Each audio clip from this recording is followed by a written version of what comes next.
ইমাম হুসাইনের কাছে শত শত চিঠি আসতে থাকে।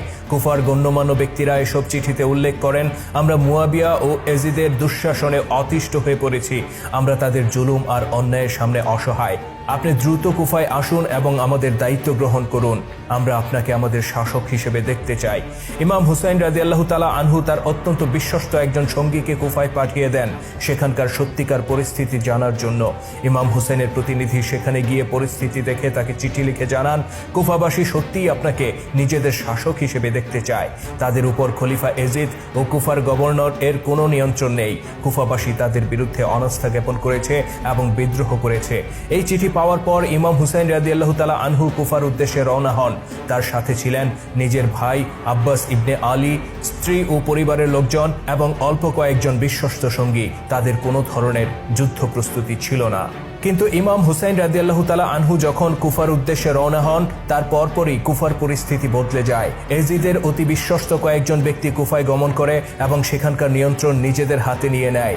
তাদের মধ্যে উল্লেখযোগ্য ছিল ওবায়দুল্লাহ ইবনে জিয়াদ ও শিমার ইবনে জওশান।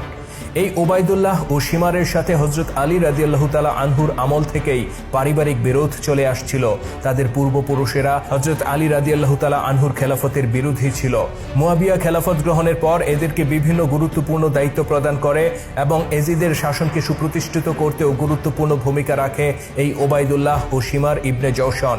তারা বিভিন্ন প্রদেশে গিয়ে এজিদের বিরুদ্ধে অবস্থান গ্রহণকারী ব্যক্তিদেরকে ধরে ধরে প্রকাশ্যে হত্যা করতে শুরু করে। অতঃপর এজিদের নির্দেশে ওবায়দুল্লাহ শিমারকে সাথে নিয়ে কুফায় গমন করে এবং সেখানকার গভর্নর ওমর বিন সাদের সাথে মিলে পরিকল্পনা শুরু করে কিভাবে এই বিদ্রোহ দমন করা যায়। ওবায়দুল্লাহ ছিল অত্যন্ত চতুর আর সে ছিল চটকদার বক্তা। সে কুফাবাসীর সামনে দীর্ঘ বক্তব্যে প্রথমে এজিদের বিরুদ্ধে বিদ্রোহ করার ভয়ানক পরিণতির ব্যাপারে সতর্ক করে। এরপর সে তাদেরকে বিভিন্ন সুযোগ সুবিধার প্রলোভন দেখায়। আশ্চর্যের বিষয়, ওবায়দুল্লাহর এই বক্তব্যে কুফার অধিবাসীরা মুহূর্তের মধ্যে ইমাম হোসেনের আনুগত্যের শপথ থেকে বের হয়ে আসে এবং এজিদের প্রতি আনুগত্যের শপথ নেয়। অতঃপর সবার সামনে হুসাইন রাদিয়াল্লাহু তাআলা আনহুর চাচাতো ভাই মুসলিম ইবনে আকিলকে হত্যা করা হয়। তার মৃত্যুতে সেই কুফাবাসীকে বিপুল উল্লাস করতে দেখা যায় যারা কদিন আগেও ইমাম হুসাইনের এই ভাইকে সবচেয়ে বেশি সম্মান করত। অতঃপর ওবায়দুল্লাহ কুফাবাসীকে আহ্বান করে এজিদের বাহিনীতে যোগ দেওয়ার জন্য। দলে দলে কুফার লোকজন এজিদের বাহিনীতে যোগ দেয়। অতঃপর তারা রওনা হয় সেই হুসাইনকে হত্যা করার জন্য যেই হুসাইনকে তারা নিজেরা দাওয়াত দিয়ে নিয়ে এসেছে। আর সেই সেনাবাহিনী পরিচালনার দায়িত্ব দেয়া হয় হুর ইবনে ইয়াজিদ তামিমি নামে এক ব্যক্তিকে, যিনি ছিলেন খেলাফতের প্রতি অনুগত ও বিশ্বস্ত এক বর্ষিয়ান যোদ্ধা। তার সাথী হয় তারই পুত্র বুকাইর ইবনে হুর। এ হচ্ছে সেই যুবক যিনি